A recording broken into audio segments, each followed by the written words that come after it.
Dennis and I worked in transition together in the SEED group, which is organizers group, and we both found out that we're interested in the inner transition tradition.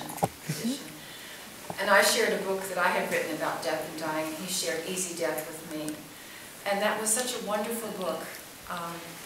After I read that book, I was able to talk to my mother about dying. It was the most liberating and beautiful conversation. I was related to what you were saying, Kathleen. It's just, she told me that she was ready to go. We'd never talked about it before. I mean, I felt such sorrow lift off my heart. It was so wonderful. And on the basis of that, I really wanted Dennis and his friend to come and talk about their teacher and the book and the spiritual community. So, go for it. Well, there's a lot to say, and I won't do that today. But this is the book. It's called Easy Death: Spiritual Wisdom on the Ultimate Transcending of Death and Everything Else, by Adida Samraj, the author. And I think it just resonates and connects with a great deal of what's said in the film and what you've been saying, Boris, and so on. It completely impacted me when I first came across it, which was actually shortly after Scott Neary died, sometime in 1984. The original edition was written a couple of years before that.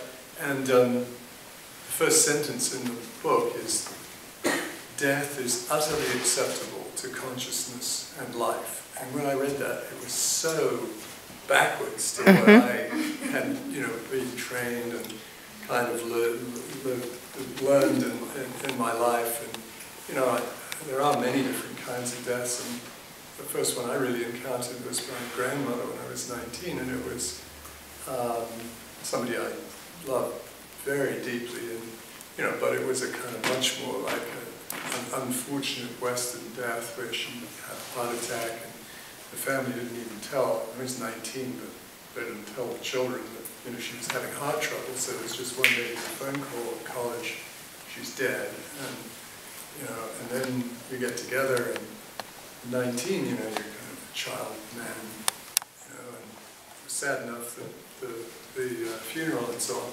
But then at the wake or whatever afterwards, I was going around with these adults who, they must know what's going on here. And as I talked to them, I realized that nobody in the room had a clue what had happened. There was no wisdom there.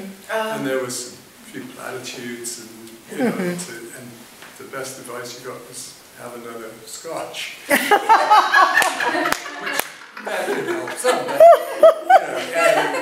but, I mean, it really set off a kind of train of quite a lot sort of repressed. What do you do with this? A couple of years later, a cousin of mine, exactly my own age, was killed in an accident, and this is ridiculous. Still, what's this all about? And I read Kubler-Ross and so on.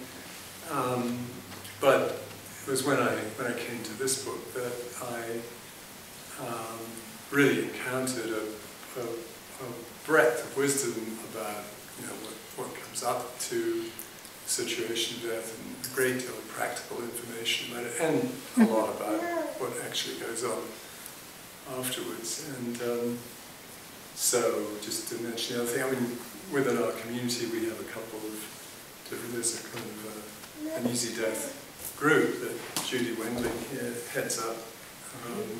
Yay, Judy! Yeah, I've been a very active member over the last few years, and been through the process with a number of our friends, the process before, during, and after. And in many cases, it can be a wonderful process. And the other thing I wanted to mention is I brought a couple of these books and a couple of CDs, and they're outside, and if anybody's interested, I'm happy to make those available.